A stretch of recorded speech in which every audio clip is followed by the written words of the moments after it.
को गारंटी देता हूँ कि आप टेंस की वीडियो पूरी देखिएगा और मैं गारंटी देता हूँ, उम्मीद भी करता हूँ कि आप लोगों को इसके बाद टेंस पढ़ने की कभी ज़रूरत नहीं पड़ेगी और आप दूसरों को भी टेंस पढ़ा सकते हैं।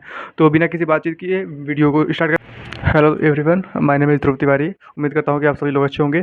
तो दोस्तों, मैंने पहले वीडियो आर्टिकल की अपलोड की थी, तो उस पर 2 लोगों ने कमेंट किया था कि टेंस भी बताइए और टेंस बताइए, इसलिए मैं आज टेंस की वीडियो लाया हूँ। दोस्तों, मैं आपको ये गारंटी देता हूँ, मैं जिस चीज़ की गारंटी देता हूँ समझ लीजिए कि मैं उस चीज़ की गारंटी दे भी रहा हूँ, ले भी रहा हूँ। मैं आपको गारंटी देता हूँ कि आप टेंस की वीडियो पूरी देखिएगा और मैं गारंटी देता हूँ, उम्मीद भी करता हूँ कि आप लोगों को इसके बाद टेंस पढ़ने की कभी ज़रूरत नहीं पड़ेगी और आप दूसरों को भी टेंस पढ़ा सकते हैं।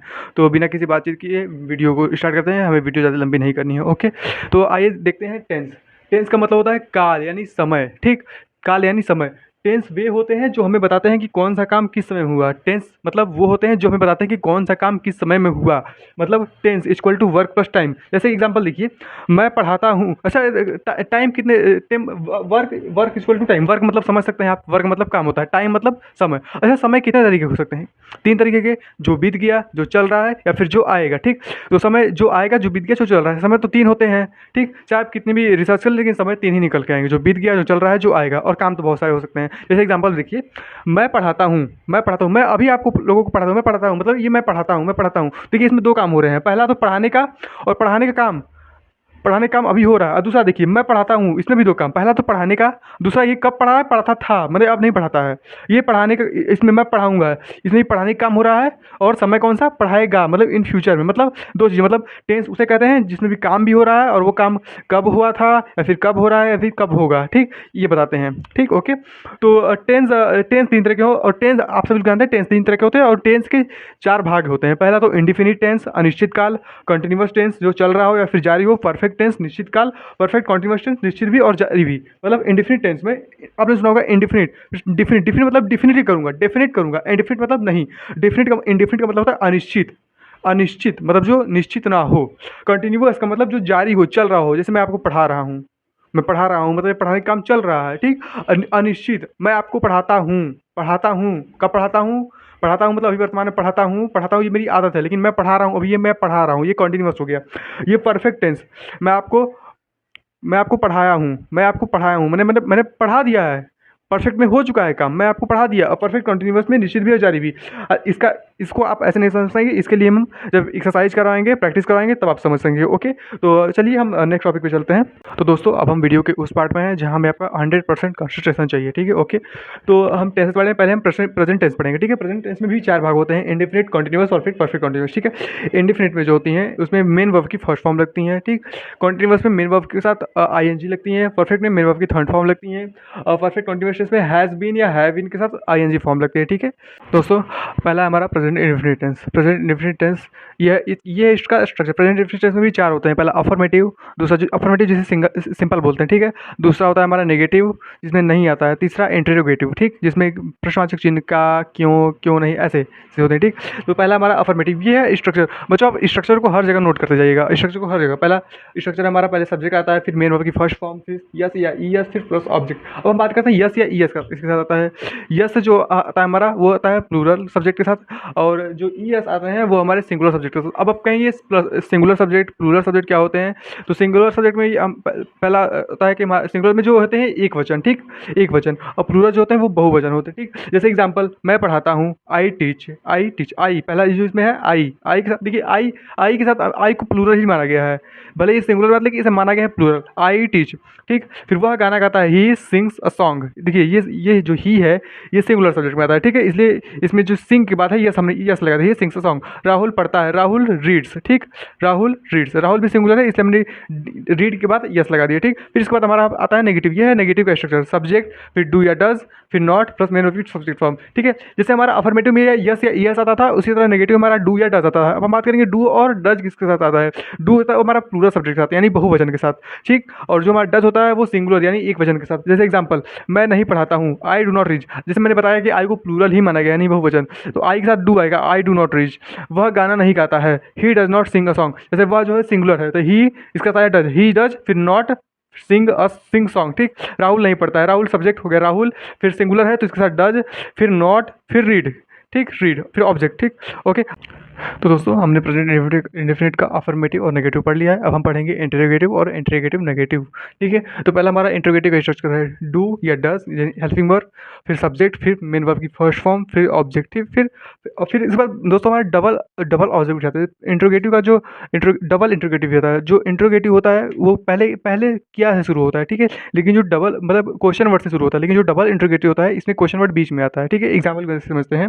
जैसे ये इंटरोगेटिव का क्वेश्चन है, क्या वह जाता है, तो इसका स्ट्रक्चर देखिए डू या डज, ये सिंगुलर सब्जेक्ट है तो डज ही गो, ठीक, ही फिर गो, फिर वह क्यों जाता है, ये देखिए डबल इंटरोगेटिव। इसमें देखिए क्वेश्चन वर्ड पहले आया है, इसमें क्वेश्चन वर्ड बीच में आया, तो ये डबल इंटरोगेटिव हुआ, ठीक है। तो डबल इंटरोगेटिव का जो डब्ल्यू एच वर्ड है क्वेश्चन वर्ड वो पहले लिखते हैं, वह का क्यों का क्या होता है वाई, फिर उसके बाद हेल्पिंग वर्ब डज, फिर वह का ही, फिर जाता का क्यों, जाता का गो, ओके, ठीक है। फिर उसके बाद हम इंटरोगेटिव नेगेटिव पढ़ते हैं। तो इंट्रोगेटिव नेगेटिव का स्ट्रक्चर ये है डू या डज के बाद सब्जेक्ट, सब्जेक्ट के बाद नॉट, फिर नॉट के बाद एम वर्ब की फर्स्ट फॉर्म, फिर ऑब्जेक्ट, ऑब्जेक्ट के बाद क्वेश्चन। दोस्तों आप लोग क्वेश्चन वर्ड लगाना ना भूलिएगा, ठीक है, क्वेश्चन मार्क। अब एग्जांपल, क्या वह नहीं जाता है, does he not go, does he not go structure, क्या वह क्यों नहीं जाता है, why does he not go, ठीक है, ओके। अब हम प्रेजेंट इंडेफिनिट हमारा कंप्लीट हो चुका। अब हम प्रेजेंट कॉन्टिन्यूअस टेंस पढ़ते हैं। दोस्तों अब हमारा प्रेजेंट कॉन्टिन्यूअस टेंस है, ठीक है। अब प्रेजेंट कॉन्टिन्यूअस टेंस के हमने चारों फॉर्म जो है अफर्मेटिव, नेगेटिव और इंट्रोगेटिव नेगेटिव हमने एक ही में समझा दिया है, ठीक है। इसलिए आप ध्यान से समझिए दोस्तों, हैंड राइटिंग और क्वालिटी मत जाइए, क्योंकि अब देखिए नॉट कोई नॉर्मल कैमरा है, हमारा नॉर्मल फ़ोन है, ठीक है, नॉर्मल फ़ोन है, ये एक तार वाला माइक है और लाइट यही रूम की एक लाइट है, ठीक है। इसलिए हम, और ये नॉर्मल सा बोर्ड है, ठीक है। इसलिए आप लोग जितना ध्यान से समझेंगे उतनी अच्छी सबको वीडियो आएगी, ठीक है। और आप लोग ने अगर एक बार वीडियो देख लिया तो आप लोग को टेंस हमेशा के लिए आ जाएगा, ठीक है। तो पहले चलिए देखिए, हमारा ये है अफर्मेटिव। अफर्मेटिव में subject plus helping verb is am are plus main verb, उसके बाद आई एन जी फॉर्म जोड़ते हैं, ठीक है, प्लस ऑब्जेक्ट। देखिए अब जो हेल्पिंग वर्ब है इज एम आर हमारा किसके साथ आता है, इज जो होता है हमारा सिंगुलर सब्जेक्ट के साथ आता है, सिंगुलर मतलब जो एक वचन, एम जो होता है वो हमारा आता है मैं के साथ, ठीक। और जो आर होते हैं वो हमारे प्लूरल सब्जेक्ट के साथ यानी बहुवचन के साथ, ठीक है। देखिए इसका एग्जाम्पल समझ, इसका एग्जाम्पल ये है, देखिए जिस सब वह जा रहा है, ये देखिए सिंपल है अफर्मेटिव, वह का ही जो है सब्जेक्ट है, फिर जा रहा है, फिर हेल्पिंग वर्ब इज फिर गोइंग, ही इज गोइंग, ठीक। अब negative subject plus helping verb plus not plus main verb की आईजी फॉर्म प्लस ऑब्जेक्ट, ठीक है। देखिए अब वही नहीं जा रहा है, subject he plus is plus not फिर प्लस गोइंग, ठीक है। अब interrogative helping verb plus subject plus main verb plus I N G plus object, ठीक है। क्या वह नहीं जा रहा है, हेल्पिंग वर्ब पहले ही, फिर इज ही गोइंग, ठीक है। फिर हमारा इंट्रोगेटिव नेगेटिव, क्या वह नहीं जा रहा है, तो हेल्पिंग वर्ब पहले आता है इज, फिर हमारा सब्जेक्ट आता है ही, फिर नॉट, फिर गोइंग, ठीक। फिर हमारा डबल इंट्रोगेटिव जिसमें बीच में एक प्रश्नवाचक चिन्ह है, प्रश्नवाचक वर्ड है, ठीक। डबल इंट्रोगेटिव में पहले हमारा क्या है, वह क्यों नहीं जा रहा है, इसका है वाई इज ही गोइंग, मतलब वह क्यों जा रहा है, मतलब डब्ल्यू एच वाली वाई, फिर हेल्पिंग वर्ब ही इज, फिर सब्जेक्ट हमारा ही, फिर main verb I N G form going, ठीक। फिर वह क्यों नहीं जा रहा है, हेल्पिंग क्वेश्चन वर्ड वाई, फिर हेल्पिंग वर्ब इज, फिर सब्जेक्ट ही, फिर नॉट, फिर गोइंग, यानी वाई इज नॉट गोइंग। फिर अब हमारा अगला टेंस है present perfect tense. So everyone अब हमारा है प्रेजेंट परफेक्ट टेंस, ठीक है। इसमें भी हमने अफर्मेटिव, नेगेटिव, इंट्रोगेटिव नेगेटिव सारा एक ही में लिख दिया है, ठीक है। तो आप ध्यान समझिएगा, ठीक है। इसकी जो हेल्पिंग वर्ब है हमारी है हैज़ और हैव। हैज़ जो है हमारा सिंगुलर वर्ब के साथ, ठीक है, सिंगुलर सब्जेक्ट के साथ। हैव जो हमारा आता है वो प्लूरल सब्जेक्ट के साथ, ठीक है। तो पहला है अफर्मेटिव सेंटेंस, अफर्मेटिव में subject plus helping verb has या हैव प्लस मेन वर्ब की थर्ड फॉर्म इसमें आती है, ठीक। फिर ऑब्जेक्ट, ठीक है। तो एग्जाम्पल, वह जा चुका है, इसकी पहचान होती है जो काम पूरा हो चुका हो, हिंदी में इसकी पहचान चुका है, चुकी है, चुका है। इंग्लिश में इसकी पहचान होती है हैज़ या हैव, तो वह जा चुका है। एग्जाम्पल, ही हैज़ गॉन, ही, फिर हेल्पिंग वर्ब हमारा हैज़ या हैव, फिर मेन वर्ब की थर्ड फॉर्म गॉन। उसी तरह वह नहीं जा चुका है, ही has not gone, helping verb के बाद इसमें तुरंत नॉट है, ठीक है। फिर उसी तरह हमारा है इंट्रोगेटिव, क्या वह जा चुका है, हैज़ इंट्रोगेटिव सब्जेक्ट है, इस स्ट्रक्चर है ये इसका, has have helping verb plus subject plus main verb की थर्ड फॉर्म प्लस ऑब्जेक्ट, ठीक है। तो has plus subject he plus main verb की थर्ड फॉर्म गॉन, ठीक है। अब क्या वह नहीं जा चुका है, हैज़ ही नॉट गॉन, ठीक है। दोस्तों क्वेश्चन वर्ड वाली जो सब्जेक्ट है उसमें लास्ट में क्वेश्चन मार्क लगाना ना भूलिएगा, ठीक है।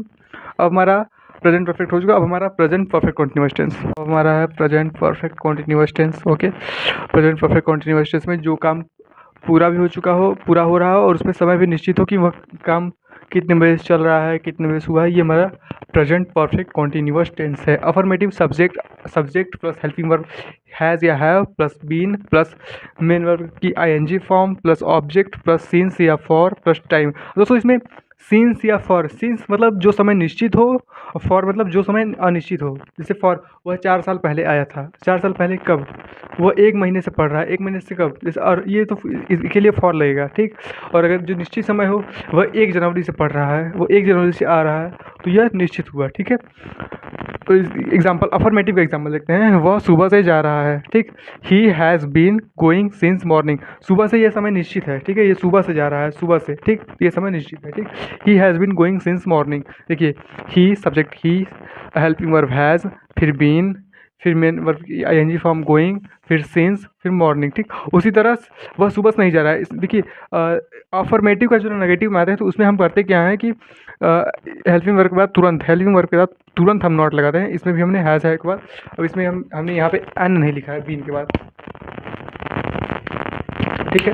तो इसी तरह he has not been going since morning. अब उसी तरह इंट्रोगेटिव में हेल्पिंग वर्ब हम पहले लिखते हैं हैज़ या has he been going since morning, फिर नेगेटिव में has he not been going since morning, ठीक है। अब हमारा उम्मीद करता हूँ कि आप सभी को प्रेजेंट टेंस अच्छे समझ में आ गया होगा।